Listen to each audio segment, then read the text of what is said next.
Olá, alunos do curso de Engenharia Agronômica, espero que esteja tudo bem com vocês. Durante esta semana, daremos continuidade às aulas de análise de crescimento. Nós estudaremos a taxa de crescimento relativo, chamado de TCR, que ela é dada pelo logaritmo liberiano do peso da matéria seca 2 menos o logaritmo liberiano do peso da matéria seca 1, ou seja, entre um dia e o outro, dividido pelo tempo 2 menos o tempo 1. Ele é dado em grama por dia e ele representa, gente, a medida mais adequada para avaliar o crescimento de uma planta.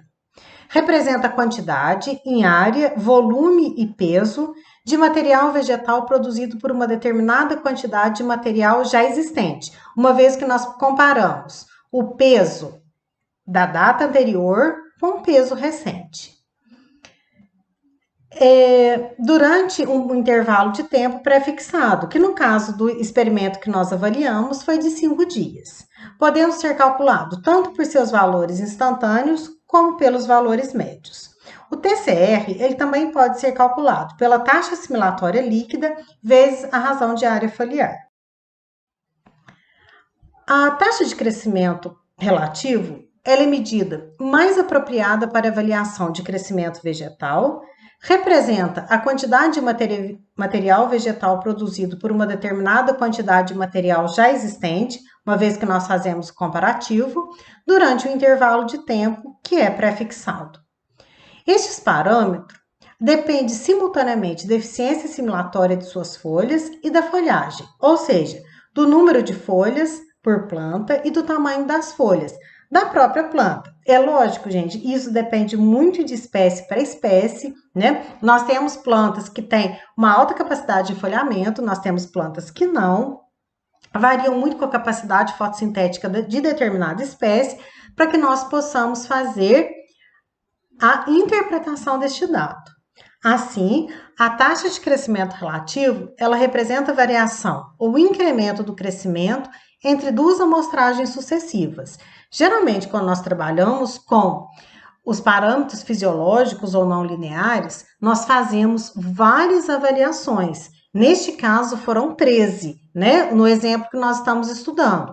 Mas é claro que varia muito de espécie para espécie também. Ele pode ser usado na observação da velocidade média de crescimento ao longo do período de observação. Um outro parâmetro é a taxa de assimilação líquida, chamada de tau. Ele são os valores médios do peso 2, ou seja, o peso da matéria seca da planta 2, menos a massa, né, a biomassa seca da planta 1, ou seja, intervalos de tempo, dividido pela área foliar 2 menos a área foliar 1, algarismo liberiano de área foliar 2 menos algarismo liberiano da área foliar 1, dividido pelo tempo 2 menos o tempo 1. A unidade é gramas por decímetro cúbico por dia. A taxa de assimilação líquida ela representa o incremento em matéria seca por cada unidade de superfície de área foliar disponível na planta, durante um certo intervalo de tempo que é pré-determinado. Então, por exemplo, nesse experimento nós fizemos intervalo a cada 5 dias. Por exemplo, se eu tenho uma planta de crescimento mais lento, eu posso fazer a cada 10 dias. Isso depende bastante da cultura. Geralmente, na área de olericultura, nós fazemos intervalo a cada 5 dias, porque na maioria das plantas o crescimento é mais rápido. Então, quer dizer, se nós observamos a superfície de área foliar, nós vamos exatamente saber quanto a planta fotossintetizou e aproveitou esses fotoassimilados. Dentre a taxa de assimilação líquida, ela representa aproximadamente o balanço entre o material produzido pela fotossíntese e as perdas devido à respiração. Na verdade, gente, a planta utiliza a glicose, né, que é sintetizada durante o processo fotossintético para os processos respiratórios e também para o armazenamento. No entanto, a taxa de assimilação líquida, ela representa o que a planta absorveu em termos de respiração. Assim, ela expressa a taxa de fotossíntese líquida, que é a diferença entre a fotossíntese bruta e tudo que é literalmente produzido pela fotossíntese no interior dos cloroplastos e o que é consumido na respiração. Na verdade, gente, a função da respiração é crescimento, ela promove crescimento, né, dos órgãos de uma maneira geral. Em termos de massa seca produzida por decímetro quadrado de área foliar por unidade de tempo. Sempre nós fazemos também o comparativo entre a data anterior e a data atual. Um outro parâmetro é o índice de área foliar, chamado de AF. Ele representa a área foliar dividido pelo espaçamento da cultura. Mas qual é o objetivo de nós calcularmos o índice de área foliar? Ele é a relação entre a área das lâminas foliares e a área da superfície do terreno, ocupada por elas. É um parâmetro importantíssimo na análise de crescimento de uma comunidade vegetal, pois serve como indicador de cobertura foliar do solo e suas consequências na interceptação de luz. Então, geralmente, quando nós estamos avaliando espaçamento entre cultivares, entre híbridos, né, se faz o índice de área foliar para saber se realmente aquele espaçamento ele é o correto, se realmente ele está aproveitando a área de cultivo sem que haja um alto sombreamento. Então, por exemplo, às vezes é muito comum, por exemplo, a gente está fazendo um plantio de uma determinada cultivar de soja, não, vamos aumentar a densidade de plantio, ou seja, aumentar o número de plantas por hectare.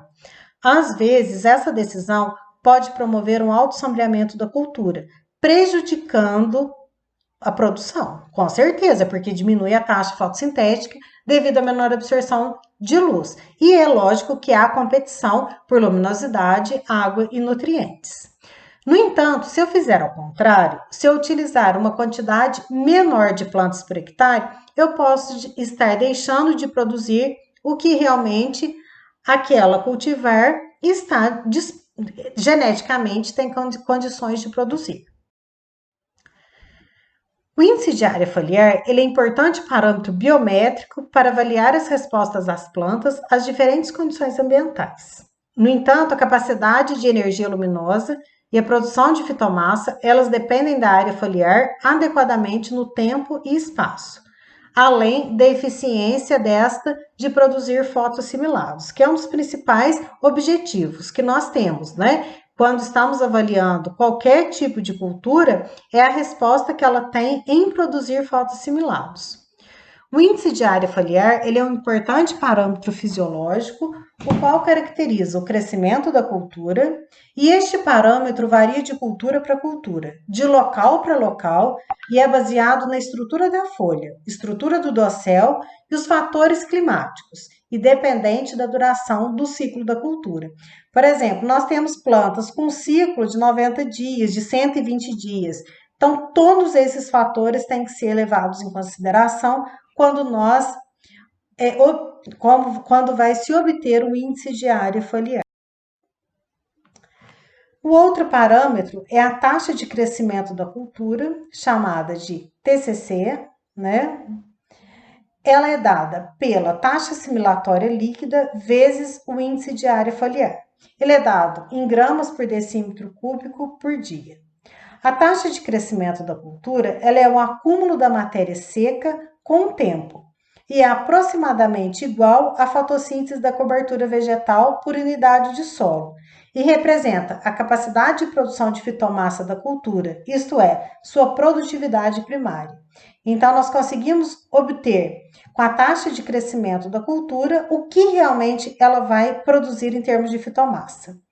Esse é o resultado da fotossíntese líquida durante as horas claras do dia, menos as perdas respiratórias do dia e da noite.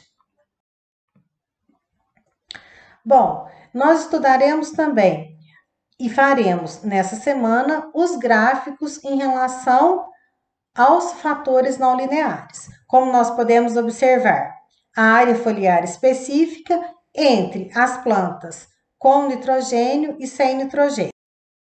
A razão de peso foliar. A taxa de crescimento absoluto.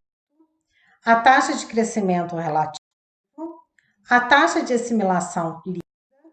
o índice de área foliar, a taxa de crescimento da cultura, e nós faremos, durante a aula desta semana, os gráficos separadamente, inclusive com as suas interpretações.